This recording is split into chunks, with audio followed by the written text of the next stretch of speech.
যেহেতু এই সরকার খুনি, তার পদত্যাগ করতে হবে আজকে এই মুহূর্তে।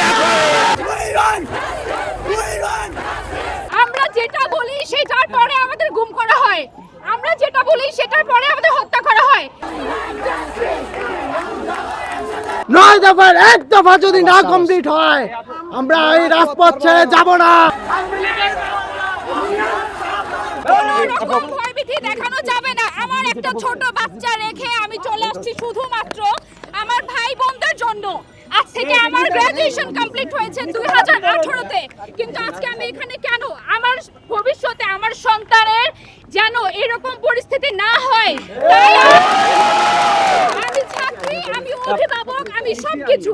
ভবিষ্যৎ আমার বাবা মা ছাত্রী ছিলেন, আমাদের সবাই আমরা ছাত্রছাত্রী, আমরা পড়াশোনা করে এখানে এসেছি। আমাদের যদি এরকম পরিস্থিতি হয় তাহলে আমরা কোথায় বাঁচবো? আমরা কিছু বলতে পারবো না। কেন বলতে পারবো না? আমরা যেটা বলি সেটার পরে আমাদের গুম করা হয়, আমরা যেটা বলি সেটার পরে আমাদের হত্যা করা হয়। কেন আমাদের এরকম হত্যা হবে?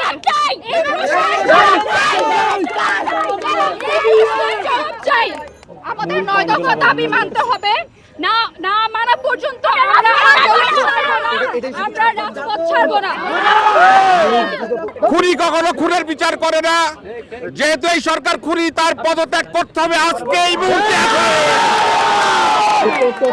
শেখ হাসিনা স্বৈরাচার, এই মুহূর্তে বাংলা ছাড়। শেখ হাসিনা স্বৈরাচার, এই মুহূর্তে বাংলা ছাড়। সরকার আমাদের ভাইদের রক্ত হাত রঞ্জিত করেছে, তার পদত্যাগ করতে হবে, খুনের বিচার করতে হবে। দ্বিতীয় মৃত্যুযুদ্ধে আমরা বিজয় অর্জন করে ঘরে ফিরে যাব। রক্তের বিনিময় হলে, জীবনের বিনিময় হলেও পুলিশ ভাইরা আমাদের শত্রু নয়। তাদেরকে আমাদের মুখোমুখি দাঁড় করিয়ে দিয়েছে। তাদেরও সন্তান আছে, তাদের সন্তান গুলি খেয়ে মরেছে। আপনারা জানেন আমার ভাই আজকে রক্ত রঞ্জিত হয়েছে। আমরা যে 9 দফা দিয়েছি, 9 দফার 1 দফা যদি না কমপ্লিট হয়, আমরা এই রাজপথ ছেড়ে যাব না। আপনি হাসিনা সরকার, আপনাকে বলতে চাই, আপনি এই মুহূর্তে পদত্যাগ করুন। খালিয়েন না, স্টুডেন্ট যখন জাগছে আরো জেগে যাবে।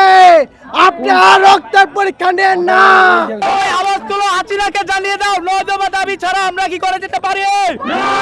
আমরা কোনোভাবে 9 দফা দাবি আদায় ছাড়া করে যেতে পারি না। এই অগণতান্ত্রিক সরকার আমাদের শিক্ষাকে ধ্বংস করে দিয়েছে। আমাদের শিক্ষার্থীদেরকে ওরা যে অবস্থায় নিপীড়িত নির্যাতিত করেছে পুলিশ বাহিনী দ্বারা, তাদের গুন্ডা বাহিনী, দলীয় কর্মী দ্বারা। তো আজকে আমরা অনেক কষ্টের পরে আজকে অনেক আন্দোলন সংগ্রাম করে এই পর্যায়ে এসেছি। ইনশাল্লাহ আমাদের দাবি আদায় ছাড়া আমরা ঘরে যাব না।